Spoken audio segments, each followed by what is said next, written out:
Hi friends, ज्ञान भारती के इस नए वीडियो में आपका स्वागत है। जैसा कि मैंने कहा था कि हम मध्य प्रदेश की जनजातियां चैप्टर लेके आएंगे, तो मध्य प्रदेश की जनजातियों के क्रम में आज हम लेकर आ गए हैं गोंड जनजाति के बारे में। तो जैसा कि आप जानते हैं, जनजाति जनजाति जो कि विकास के सोपान में आज भी मुख्य धारा से अलग हैं और पिछड़े हुए हैं, और कहीं ना कहीं अपने परिवेश और अपने कल्चर के प्रति उनके रुझान की वजह से वो समाज में शामिल नहीं हो पा रहे हैं, अत्यधिक पिछड़े हैं, अशिक्षा है, बीमारी है। तो ऐसे समूह आदिवासी समूह हैं जिन्हें अनुसूचित किया गया और उनके लिए कुछ नियम और सहूलियतें प्रदान की गई जिससे कि वो समाज की मुख्य धारा में शामिल हो सके। तो आइए अब हम जानते हैं मध्य प्रदेश की जनजातियों के क्रम में गोंड जनजाति के बारे में। गोंड जनजाति जानते हैं। गोंड जनजाति के बारे में, गोंड शब्द की उत्पत्ति तेलुगु भाषा के कोंड शब्द से हुई है, जिसका अर्थ है पर्वत। पर्वत यानी ऐसे व्यक्ति जो पर्वतों में निवास करते थे या करते हैं, जिसका तेलुगु भाषा में अर्थ है कोंड। ध्यान रखेंगे, तेलुगु भाषा में कोंड, जिसकी उत्पत्ति तेलुगु भाषा से मानी जाती है। कोंड शब्द इसका अर्थ है पर्वत। गोंड जनजाति का मूल द्रविड़ियन और प्रजाति प्रोटो ऑस्ट्रेलाइड है, इसको रट लेंगे। द्रविड़ियन जो कि दक्षिण भारत का समूह है। गोंड जनजाति की उत्पत्ति वहां से मानी जाती है, दक्षिण भारत से निकल के वो विंध्याचल पर्वत श्रृंखला के आसपास आए और यहाँ उनने राज भी काफी लंबे समय तक किया। राजवंश, गोंडवाना राजवंश उनका चला, और जिसका और प्रजाति जो है वो प्रोटो ऑस्ट्रेलॉइड है। ये हमें ध्यान रखना है, रट लेना है, द्रविड़ियन और प्रोटो ऑस्ट्रेलॉइड को। इसके बाद गोंडों को कोयतोर भी कहा जाता है, जिसका अर्थ है पर्वतवासी मनुष्य। गोंड अपने आप को कोयतोर कहलाना काफी पसंद भी करते हैं, और जिसका अर्थ होता है पर्वतवासी मनुष्य। गोंड देश की सबसे बड़ी और मध्य प्रदेश की दूसरी सबसे बड़ी जनजाति है। इसे भी हमें ध्यान रखना है कि गोंड मध्य प्रदेश की दूसरी सबसे बड़ी, पहली भील है, दूसरी गोंड मध्य प्रदेश की दूसरी सबसे बड़ी, और भारत की नंबर 1 यानी भारत की सबसे बड़ी जनजाति गोंड है। गोंड मध्य प्रदेश का सबसे बड़ा जनजाति समूह है। लगभग जनसंख्या 50.93 लाख है, जो कि 2011 में हुई जनसंख्या के आंकड़ों के आधार पर है। 2021 की जनसंख्या जो है वो पोस्टपोन्ड होते होते होते अब 2024 में कुछ दिनों बाद शुरू होने वाली, जिसके रिजल्ट 2026 तक आएंगे तो नई जनसंख्या हमें पता चलेगी। लेकिन वर्तमान में हमें यही जानना है कि इनकी जनसंख्या 50.93 लाख मध्य प्रदेश में है, और मध्य प्रदेश का सबसे बड़ा जनजाति समूह है। अब यहाँ पे एक कंट्रोवर्सी क्रिएट होती है कि मध्य प्रदेश की दूसरी सबसे बड़ी जनजाति है, तो यहाँ पे कैसे लिखा हुआ है कि सबसे बड़ी जनजाति समूह है। तो समूह जो है वो विभिन्न प्रकार के वर्गों को मिला के बनता है। जो उपजातियां गोंड के अंदर आती हैं, जो वर्ग गोंड के अंदर आते हैं, वो उपजातियां और समूह मिला के गोंड जो है वो सबसे बड़ी जनजाति जो है वो बन जाती है। लेकिन संख्या की दृष्टि से भील जनजाति जो है वो सबसे बड़ी है मध्य प्रदेश के अंदर। इसके बाद देखते हैं उपजातियां निवास के आधार पर। उपजातियों को निवास के आधार पर सबसे पहले हम वर्गीकृत करेंगे। तो निवास के आधार पर राजगोंड, धुरगोंड और मुरिया, 3 प्रमुख जो वर्गीकरण है वो किया गया है। राजगोंड जैसा कि नाम से ही आपको समझ में आ रहा होगा, राज लगा हुआ है, यानी ये कोई राजा यानी भूमि स्वामी होंगे, तो भूमि स्वामी को राजगोंड कहते हैं। जो शासक वर्ग है, जिन्हें शासन किया और उनकी पीढ़ियां जो समृद्ध थी वो आज भी चली आ रही हैं, और शासक के तौर पे ही या बड़े समृद्ध लोगों के तौर पे वो आज भी काम कर रहे हैं। दूसरा धुरगोंड यानी सामान्य वर्ग, जो सैनिक और किसान का काम किया करते थे, यानी शासक के नीचे का जो काम करते थे वो धुरगोंड थे, जिसमें से सबसे ज्यादा सामान्य व्यक्ति और सैनिक हुआ करते थे। इसके बाद मुरिया अत्यंत पिछड़े गोंड है, जो कि घने जंगलों में निवास करते हैं और अपने पारंपरिक कल्चर को आज भी फॉलो करते हैं। वो है मुरिया यानी अत्यंत पिछड़े गोंड। तो निवास के आधार पर 3 हमें याद रखने हैं, राजगोंड, धुरगोंड और मुरिया। तो आइए अब देखते हैं व्यवसाय के आधार पर वर्गीकरण है। व्यवसाय के आधार पर वर्गीकरण को एक के बाद एक देखते हैं। तो मुकद्दम यानी गोंड पंचायत का मुखिया। कई जगह पर गोंड पंचायत आज भी मान्य है, जो कोर्ट कचहरी नहीं आ पाते या नहीं जानते हैं, तो गोंड जनजाति में आज भी पंचायत का फैसला ही मान्य होता है, जिसे मुकद्दम सुनाते हैं। मुकद्दम उसके मुखिया होते हैं। मुकद्दम का लिंक आप मुकदमे से लगा सकते हैं, तो मुकदमे से आपको मुकद्दम याद आ जाएगी, जो गोंड पंचायत के मुखिया होते हैं। उसके बाद ओझा, तांत्रिक या पंडिताई काम करने वाले, जो तांत्रिक क्रिया करते हैं और पंडिताई साथ में करते हैं, तो मोस्टली तांत्रिक क्रिया करने वाले जो लोग हैं वो ओझा कहलाते हैं गोंड जनजाति में। इसके बाद प्रधान जो गोंड जनजाति के पुजारी होते हैं, मंदिरों और धार्मिक कर्मकांडों में जो पूजा पाठ का काम करते हैं वो प्रधान कहलाते हैं। साथ ही प्रधान जो है वो गोंडी चित्रकला जो विकसित हुई, तो प्रधान ही उस गोंडी चित्रकला को करने वाले पहले लोग थे।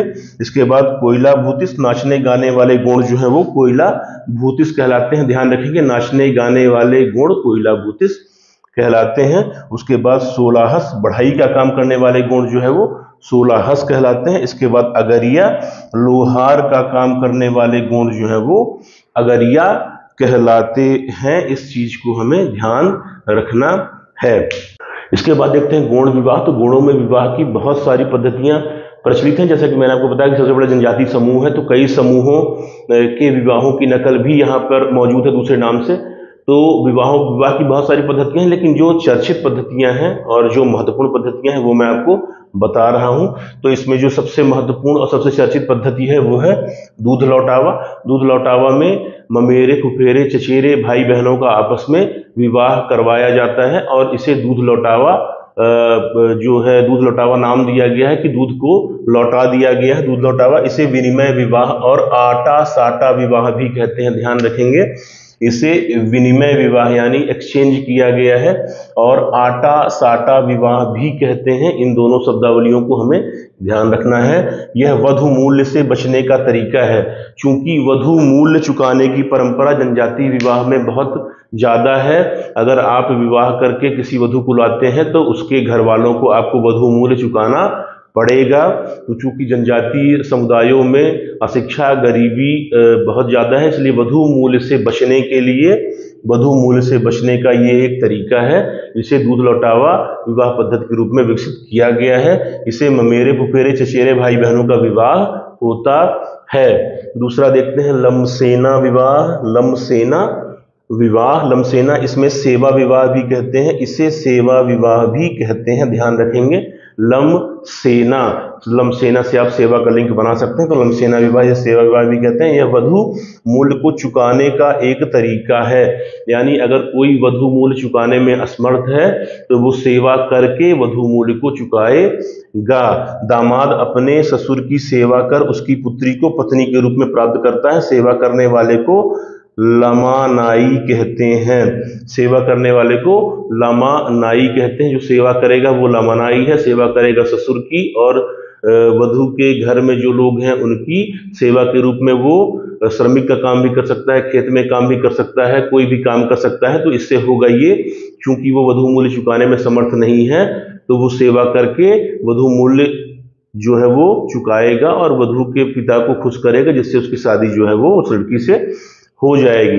इसके बाद देखते हैं चढ़ विवाह। चढ़ विवाह इसे क्रय विवाह भी कहा जाता है। वधु प्राप्त करने के लिए कुछ धनराशि वधु के घर वालों को दी जाती है, फिर दूल्हा बारात लेकर दुल्हन को लाता है। तो चढ़ विवाह, जिसमें इसे क्रय विवाह भी कहा जाता है, जिसमें अगर लड़का लड़की या घर वाले आपस में विवाह के लिए तैयार नहीं है तो जो लड़का है वो वधु मूल्य से ज्यादा की धनराशि जो है वो घर वालों को देके घर वालों को मना लेता है, लड़की के घर वालों को। फिर लड़की के घर वाले जो है वो लड़की पर दबाव देके वधु प्राप्त करने के लिए धनराशि दी जाती है, जैसे कि मैं लिखा है। तो वधु पर दबाव देके उसे शादी के लिए राजी कर लेते हैं, जिससे कि जो दूल्हा है वो बारात लेकर दुल्हन को लाता है। तो ये है चढ़ विवाह, जिसमें से लड़का जो है वो धनराशि को बढ़ा के और वधु मूल्य चुका के घर वालों को मना के फिर विवाह के लिए बारात लेकर जाता है। और गौण विवाह पद्धतियों के क्रम में हम देखते हैं एक और विवाह जो कि है बलात विवाह। बलात विवाह में बेसिकली होता यह है कि जो लड़का होता है वो लड़की को उसके घर से उठा ले जाता है। और उठाता क्यों है कि जब लड़के और लड़की के परिवार वालों के बीच आम सहमति नहीं बन पाती वधु मूल्य को लेके और रिश्ता लगभग ना होने की कगार पे होता है, तो ऐसे में क्या होता है कि लड़का जो है वो लड़की को पसंद करता है और फिर वो ये डिसीजन लेता है कि मैं उसे अगवा कर लूं। और अगवा करने के बाद वो क्या करता है कि बाजार में लड़की के ऊपर हल्दी छिड़कता है, जिसका मतलब ये होता है कि मैं इस लड़की को पसंद करता हूं, मैं इस लड़की के काबिल हूं और मैं इस लड़की से विवाह करना चाहता हूं। तो जिससे हल्दी छिड़कने के कारण उसे एक सामाजिक मान्यता जो है वो लड़के को मिल जाती है, लड़की को अपने घर लाने की। तो ये है बलात विवाह, जैसा कि लिखा है कि लड़का लड़की को जबरन अपने घर ले आता है और बाजार में लड़की के ऊपर हल्दी छींटता है। तो ये जबरदस्ती लड़के द्वारा की जाती है और फिर उसके द्वारा फिर हल्दी छिड़क के एक सामाजिक मान्यता जो है वो ली जाती है। तो आइए अब जानते हैं अगली विवाह पद्धति के बारे में, जो कि है पठौनी विवाह। पठौनी विवाह, इस विवाह पद्धति की खासियत ये है कि जो कन्या है वो अगर माँ मतलब लड़के और लड़की के घर वालों के बीच में कन्या वधू मूल्य को लेके बात नहीं बन पाती है, लेकिन कन्या जो है वो लड़के को पसंद करने लगती है, तो कन्या जो है वो भाग कर लड़के के घर चली जाती है। लड़के के घर जब वो चली जाती है तो लड़की के माता पिता को मजबूरी में कन्या की बात माननी पड़ती है और इसके एवज में कन्या के घर वाले जो है वो बारात लेकर लड़के के घर जाते हैं। तो इस पद्धति को कहते हैं पठौनी विवाह। जैसा कि लिखा है, इस विवाह में कन्या भागकर अपने प्रेमी के घर आ जाती है, फिर लड़की के घर वाले बारात लेकर लड़के के घर जाते हैं। तो यह है पठौनी विवाह। इसके बाद है अपहरण विवाह। अपहरण विवाह जिसे पोलीथर विवाह भी कहते हैं। पोलीथर नाम को याद रखेंगे क्योंकि मैक्सिमम एग्जाम में ये पोलीथर के नाम से ही पूछा गया है। तो पोलीथर विवाह या अपहरण विवाह, जैसा कि नाम से ही पता है, जो युवक होता है वो लड़की को जबरन उसके घर से उठाता है, उसका अपहरण करता है और उसके बाद जाकर दोनों राजी खुशी आपस में विवाह कर लेते हैं। तो ये है अपहरण विवाह। इस विवाह में युवक युवती को भगाकर ले जाता है और विवाह करता है। इसके बाद होता है अगला विवाह जो है पोटा विवाह। पोटा विवाह में होता यह है कि अगर कोई शादीशुदा महिला किसी विवाहित शादीशुदा पुरुष या अविवाहित पुरुष को देखती है, वो उससे धनराशि में ज़्यादा समृद्ध है, तो वो उसे उसकी ओर आकर्षित होती है, उसे पसंद करती है और अपने पति को छोड़ के वो उसके पास चली जाती है, उसे मनाती है। अगर वो मान जाता है तो वो उससे विवाह कर लेती है। इस विवाह को कहते हैं पोटा विवाह। देखिए लिखा क्या है, इस विवाह में कोई विवाहित महिला अपने से समृद्ध व्यक्ति से फिर से विवाह कर लेती है। इसके बाद जो अगला विवाह है वो है भगेली विवाह या हठ विवाह। ध्यान रखेंगे, भगेली विवाह या हठ विवाह गोंड जनजाति का सबसे लोकप्रिय विवाह माना जाता है। गोंड जनजाति का सबसे लोकप्रिय विवाह हठ विवाह या भगेली विवाह। इस विवाह में लड़की अपने पसंद के लड़के के घर बिना विवाह के जबरन चली जाती है। बिना विवाह के जबरन चली जाती है, यानी वो लड़के को अत्यधिक पसंद करती है और वो हठ के कारण, चूंकि यहाँ पे लिखा है हठ विवाह या भगेली विवाह, तो वो हठ के कारण जबरन लड़के के पास चली जाती है। जैसा कि हमने देखा था यहाँ पे पठौनी विवाह। पठौनी विवाह में भी जो लड़की है वो घर चली जाती है और फिर बारात लेकर लड़की के घर वाले जाते हैं। इसी तरह हठ विवाह में भी होता है कि घर सबसे लोकप्रिय विवाह है। इस विवाह में लड़की अपने पसंद के लड़के के घर बिना विवाह के चली जाती है और रहना शुरू कर देती है। तो आइए अब जानते हैं गोंड जनजाति के प्रमुख त्योहारों के बारे में। कौन कौन से त्योहार मनाए जाते हैं, कौन कौन से धार्मिक एक्टिविटी जो है होती हैं, मुख्य रूप से कौन कौन सी हैं ये जानेंगे। होती तो बहुत सारी हैं लेकिन मुख्य हम जानेंगे, जिसमें प्रमुख है लारू काज। लारू काज गोंड जनजाति का अगर त्योहारों का जिक्र आएगा तो लारू काज जरूर आएगा। लारू का मतलब है दूल्हा और काज का मतलब है पवित्र अवसर। तो लारू काज का अर्थ हो गया दूल्हा और पवित्र अवसर। इसमें होता क्या है, इस समारोह को नारायण देव के सम्मान में मनाया जाता है। नारायण देव के सम्मान में मनाया जाता है। नारायण देव गोंड जनजाति में पवित्र देव होते हैं। घर की जो दहलीज होती है, जो दरवाजा होता है, उसके दोनों तरफ जो दहलीज बनती है वहां इनका निवास माना जाता है। तो नारायण देव के सम्मान में जो है वो लारू काज को मनाया जाता है। साथ ही इसकी खासियत ये है, इसमें सुअर की शादी कराई जाती है, फिर उसकी बलि दी जाती है। तो यहाँ पे कई प्रश्न बनते हैं कि लारू काज में किसकी बलि दी जाती है, सुअर की। किसकी शादी कराई जाती है, सुअर की। किसके सम्मान में होता है, नारायण देव के सम्मान में होता है। नारायण देव का निवास कहाँ होता है, घर की दहलीज में होता है।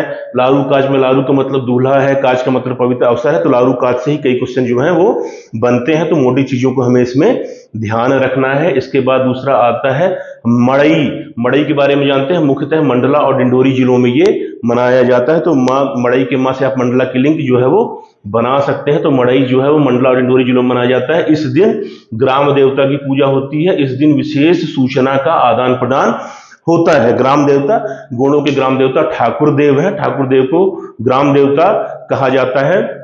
तो ठाकुर देव की पूजा होती है और मुख्य सूचना का आदान प्रदान होता है। जिसके पास जो भी मुख्य सूचना होती है वो एक दूसरे को उसका आदान प्रदान करते हैं। इसके बाद होता है नवाखानी। एक त्योहार माना जाता है नवाखानी। धान की फसल में जब बाली आती है तब मनाया जाता है।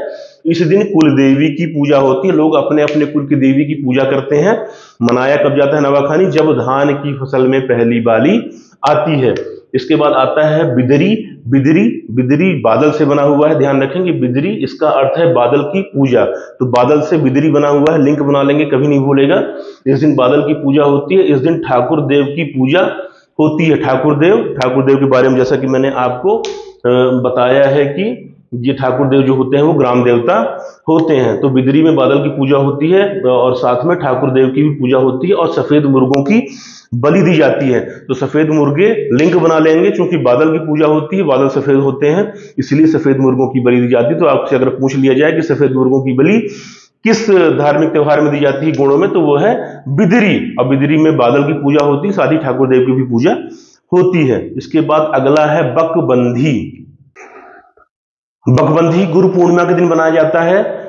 गुरु पूर्णिमा के दिन मनाया जाता है बकबंधी। और इस दिन प्रकृति का और इंसान यानी गौड़ जनजाति के लोग और प्रकृति आपस में एक पवित्र रक्षाबंधन जैसा त्योहार मनाते हैं। जैसा कि भाई बहनों के बीच में रक्षाबंधन मनाया जाता है, वैसा ही त्योहार बकबंधी यानी गुरु पूर्णिमा के दिन गौड़ जनजाति के लोग प्रकृति के साथ ऐसा मनाते हैं, यानी प्रकृति को वो पूजते हैं, पवित्र मानते हैं और अपना जो प्रेम है वो प्रकृति के प्रति वो है प्रकट करते हैं। तो बकबंधी, जिसे प्रकृति का रक्षाबंधन भी कहा जाता है। इसके बाद मेघनाथ।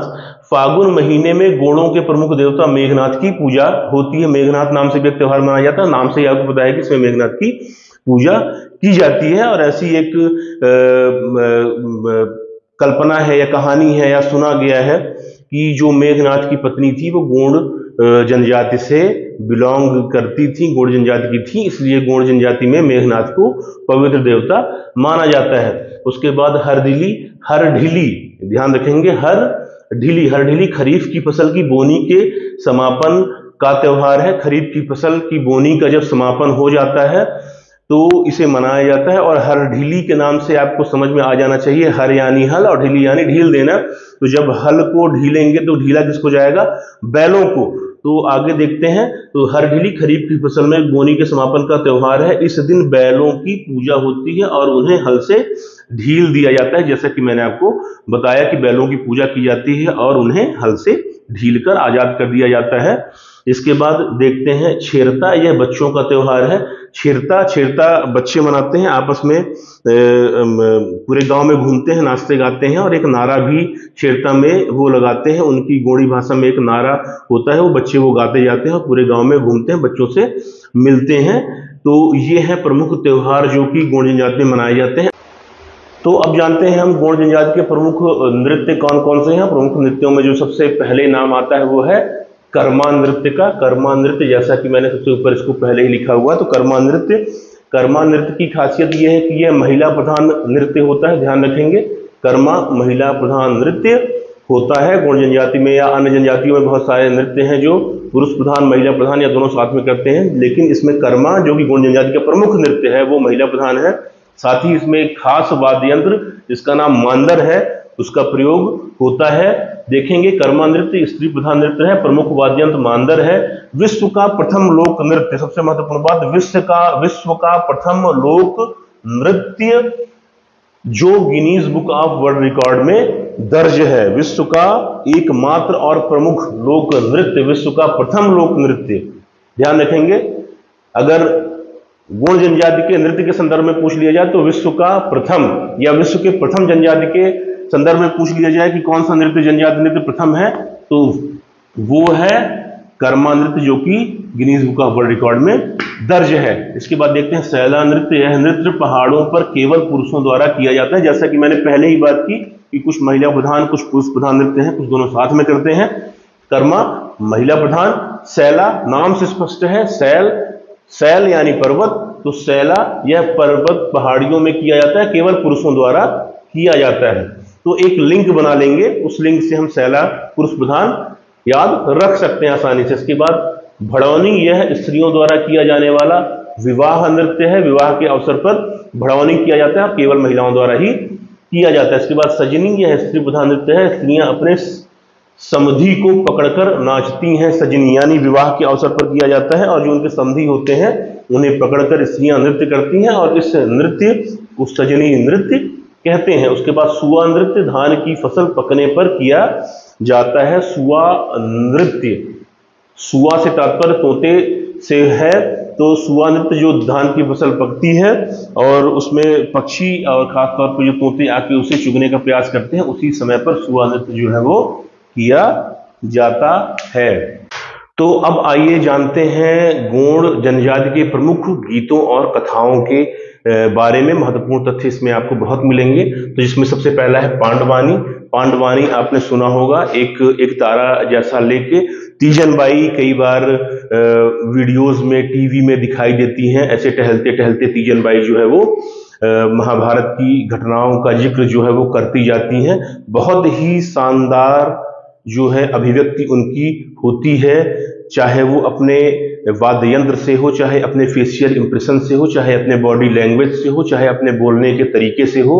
बहुत ही अच्छा चित्रण जो है वो पांडवानी में तीजन बाई द्वारा किया जाता है। तीजन बाई के अलावा भी बहुत सारे कलाकार हैं जो बहुत बेहतरीन पांडवानी कला प्रस्तुत करते हैं, लेकिन तीजन बाई जो है वो विश्व प्रसिद्ध कलाकार है। तीजन बाई के नाम से आपके कई सवाल जो है वो आए हुए हैं कि प्रमुख पांडवानी कलाकार कौन है। तीजन बाई है।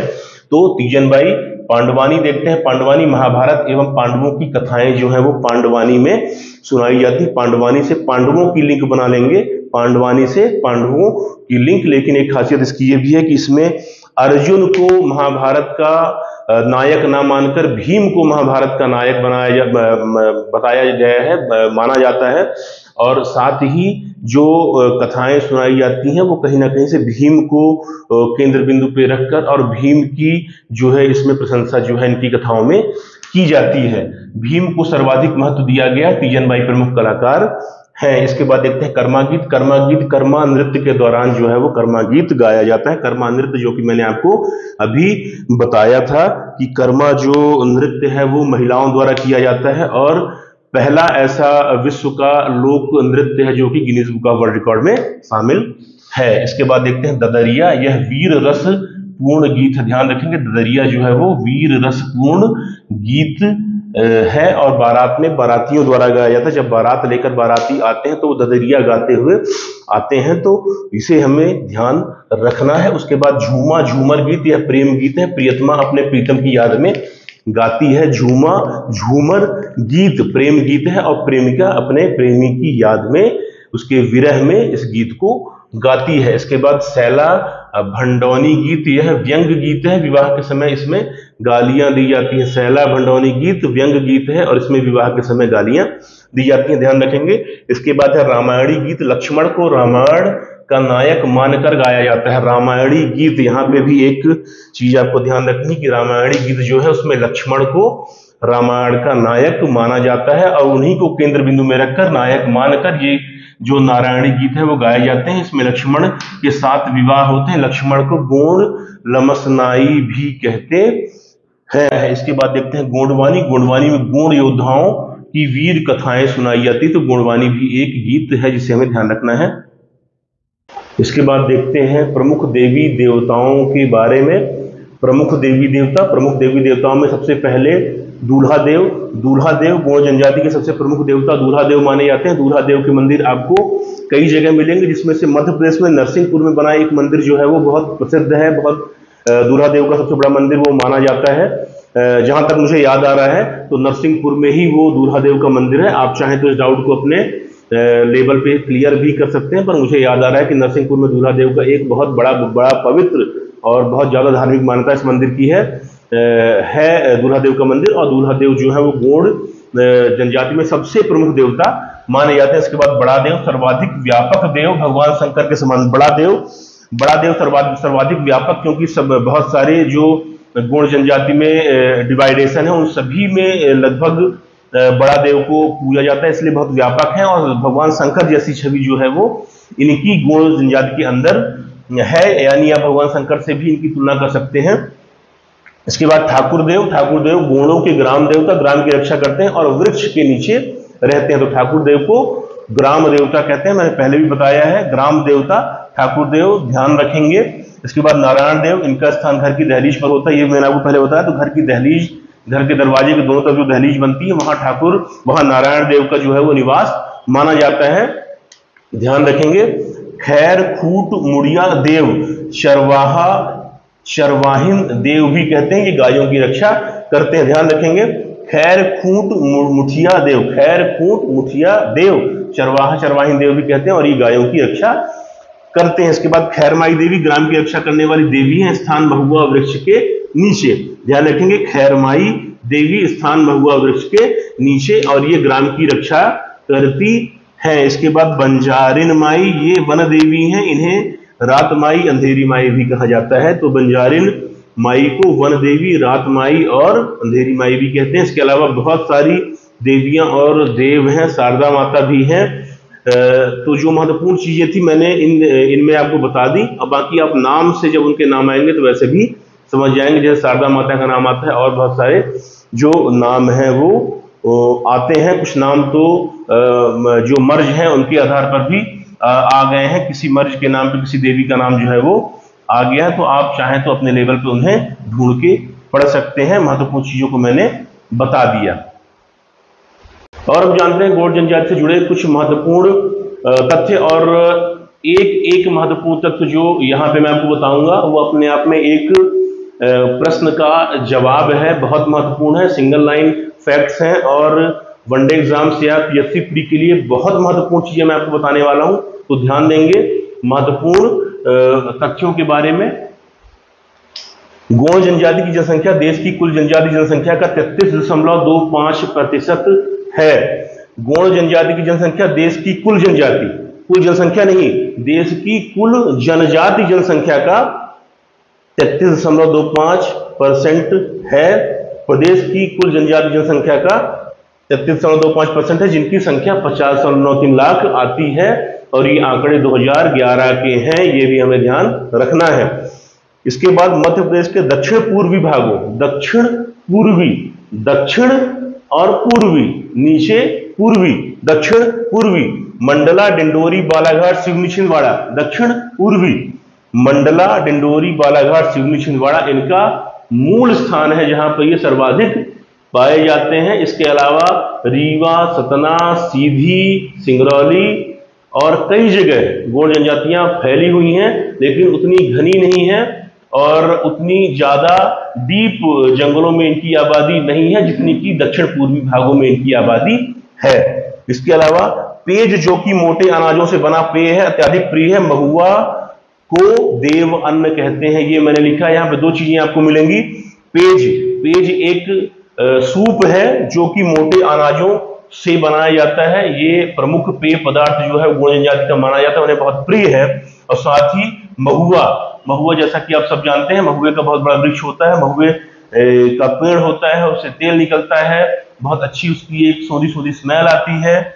कई लोग मदिरा बनाने में भी इस्तेमाल करते हैं। तो महुआ जो है उसे देव अन्न, गौड़ जनजाति में उसे देव अन्न कहा गया है। इसके बाद हम देखते हैं गौड़ अपनी उत्पत्ति लिंगा देव से मानते हैं, इन्हें कोया पुनेम भी कहते हैं। तो गौड़ अपनी उत्पत्ति किससे मानते हैं? लिंगा देव से मानते हैं, लिंगा देव से, और इन्हें कोया पुनेम कहते हैं। इसके बाद हम देखते हैं गोंडी और डोंगली गोड़ों की प्रमुख भाषाएं हैं। गोंडी और डोंगली प्रमुख भाषाएं हैं गोड़ों की, इन्हें भी हमें ध्यान रखना है। उसके बाद हम देखेंगे नोह, डोरा एवं डिगना। ध्यान रखेंगे नोह, डोरा एवं डिगना। चूंकि फैक्ट्स बहुत ज्यादा थे इसलिए मैंने छोटे छोटे लिखे हैं, आपको ध्यान देना पड़ेगा अगर आपको रियली कुछ अचीव करना है तो देखेंगे नोह, डोरा एवं डिगना प्रमुख भित्ति चित्र हैं। जो चित्र जो कि मैंने आपको जब प्रधान पढ़ाया तो बताया था कि प्रधान जो है उन्होंने ही गोंडी चित्रकला को विकसित किया है।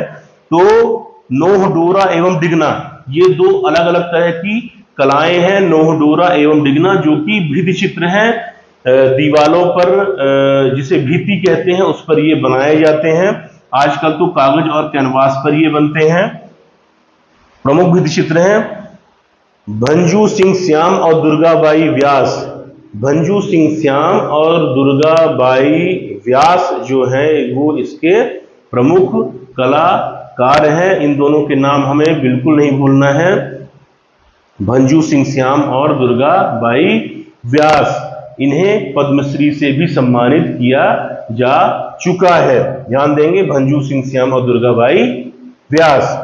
इसके बाद मध्य प्रदेश में गोंड जनजाति की सर्वाधिक जनसंख्या छिंदवाड़ा जिले में 6.2 लाख। तो दक्षिण पूर्वी में जैसा कि मैंने आपको बताया था कि इनका सर्वाधिक निवास है, घनी आबादी है, उनमें से छिंदवाड़ा जिले में सर्वाधिक गोंडी जनजाति पाई जाती, जनसंख्या 6.2 लाख। इसके बाद देखते हैं घोटुल प्रथा के बारे में। घोटुल एक प्रमुख संस्था है गोंड समाज के अंदर। घोटुल से जुड़े कुछ प्रश्न जो है वो इस एक लाइन में मैं आपको क्लियर करूंगा। घोटुल प्रथा अविवाहित गोंड युवक युवतियों के लिए घोटुल नामक संस्था होती है। अविवाहित युवक और युवती जो कि गोंड समाज के हैं उनके लिए घोटुल संस्था जो है वो विकसित की गई है। ध्यान रखेंगे, अविवाहित युवक और युवतियों के लिए घोटुल में विवाह पूर्व युवक युवतियों को यौन संबंधी शिक्षा दी जाती है। विवाह के पूर्व युवक और युवतियों को यौन शिक्षा घोटुल संस्था के अंदर दी जाती है। गोंड अपनी भाषा में विवाह को लमझना और वधू मूल्य को दूध बंध कहते हैं।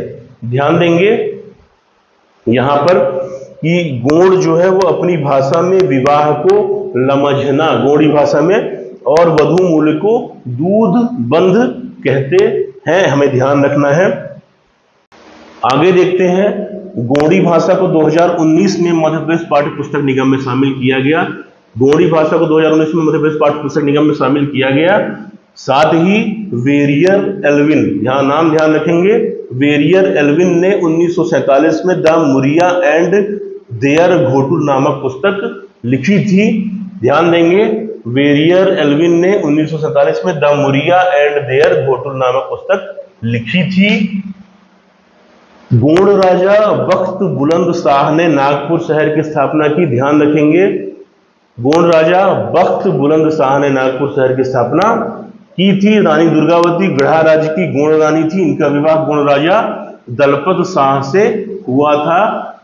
आप सभी ने नाम सुना होगा रानी दुर्गावती का। गढ़ा मंडला की वो रानी थी। अकबर से इनका युद्ध हुआ था। बहुत बड़ी वीरांगना थी ये, और राजा दलपत शाह से इनका विवाह जो है वो हुआ था, जो कि संग्राम शाह के पुत्र थे। राजा दलपत शाह, उनसे विवाह हुआ था रानी दुर्गावती का, और अकबर से बहुत बड़ा और घनघोर युद्ध इनका हुआ था, और लगभग उन्होंने अकबर को काफी पीछे ढकेल दिया था। लेकिन कुछ ऐसा हुआ कि फिर उन्हें वो युद्ध जो है वो अपने हाथ से गंवाना पड़ा। लेकिन भारत की सर्वाधिक बड़ी वीरांगनाओं में रानी दुर्गावती का नाम सर्वाधिक ऊपर है। जिस स्तर पर रानी लक्ष्मीबाई का नाम लिया जाता है, उसी स्तर पर रानी दुर्गावती का नाम भी लिया जाता है। तो हमें ये ध्यान रखना है। राजा शंकर शाह और उनके पुत्र रघुनाथ शाह, जिन्हें 1857 क्रांति का अग्रदूत माना जाता है मध्य प्रदेश के संदर्भ में, अगर आप देखें तो उन्हें अंग्रेजों ने 1857 की क्रांति के अपराध में गिरफ्तार किया और उसके बाद तोप के मुंह में बांधकर उड़ा दिया था। रानी कमलापति गिन्नौर के गोंड राजा निजाम शाह की पत्नी थी। हबीबगंज रेलवे स्टेशन इन्हीं के नाम पर है। रानी कमलापति गोंड रानी थी, ये ध्यान रखना है। रानी कमलापति जिनके नाम पर हबीबगंज रेलवे स्टेशन का नाम बदलकर रानी कमलापति रेलवे स्टेशन किया गया है, गोंड रानी थी, और ये गिन्नौर के गोंड राजा निजाम शाह की पत्नी थी। गंजन सिंह गोंड सागर जिले की देवरी तहसील के थे। 1857 क्रांति के महान योद्धा थे। ध्यान रखेंगे, गंजन सिंह गोंड सागर देवरी तहसील। इसके बाद गोंड जनजाति द्वारा की जाने वाली खेती को बारी कहा जाता है। गोंड जनजाति के लोग जो खेती करते हैं उसे बारी कहते हैं। साथ ही साथ जो इनकी खेती की परंपरा या पद्धति है, चूंकि ज्यादातर जो अगर डिवाइडेशन, जैसा मैंने आपको बताया था कि ज्यादातर डिवाइडेशन में सामान्य गुण हैं और जो कि सैनिक थे, और वो सैनिक अब किसान बन चुके हैं, लेकिन उनके पास अपनी खुद की भूमि नहीं है।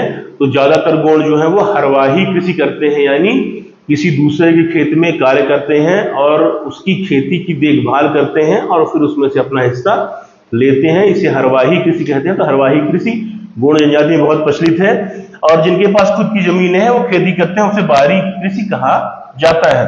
पाटो प्रथा गोंड जनजाति में पाई जाती है। इसमें विधवा स्त्री को पंचों के सामने चूड़ियां पहनाई जाती हैं। ध्यान रखेंगे, पाटो प्रथा को हमें ध्यान रखना है। पाटो प्रथा, पाटो प्रथा, इसमें होता यह है कि अगर किसी महिला के पति की मृत्यु हो जाती है, तो जब उनका 10वां दिन होता है, 10वें दिन की पूजा के बाद जो है वो पंचों के सामने जो विवाहित जो महिला है जिसका पति मरा है, तो उस विधवा महिला को चूड़ियां पहनाई जाती हैं पंचों के सामने। इसे ही पाटो प्रथा कहते हैं। गोंड जनजाति में अंतिम संस्कार के समय खाहुल पाटा नामक मृत्यु गान गाया जाता है। खाहुल पाटा का नाम ध्यान रखेंगे। खाहुल पाटा एक मृत्यु गीत है जो कि गोंड जनजाति में अंतिम संस्कार के समय गाया जाता है।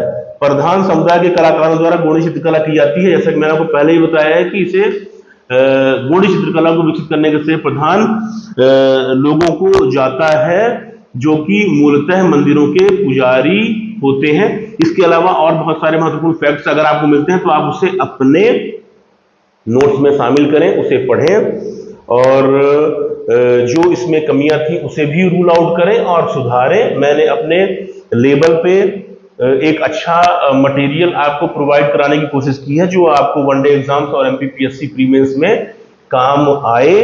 तो इसी के साथ ही मैं ये कहूंगा कि आप लगातार पढ़ते रहें, हार ना माने, सफलता एक दिन आपको जरूर मिलेगी। अगर हार मान गए, पीछे हट गए, तो कहीं पान की गुमटी खो के बैठेंगे, कहीं पेट्रोल पंप में काम करेंगे और अपने उन साथियों को देखेंगे विकसित होते जिनके साथ आप पढ़ते थे और आप हार मान के हट गए और वो नहीं हटे। इसीलिए मेरी ये सलाह है आपसे कि लगातार प्रयासरत रहें, लगातार अपने आप को, अपनी बुद्धि को, अपने ज्ञान को विकसित करें और आगे बढ़ें, पढ़ते रहें। तब तक के लिए नमस्कार।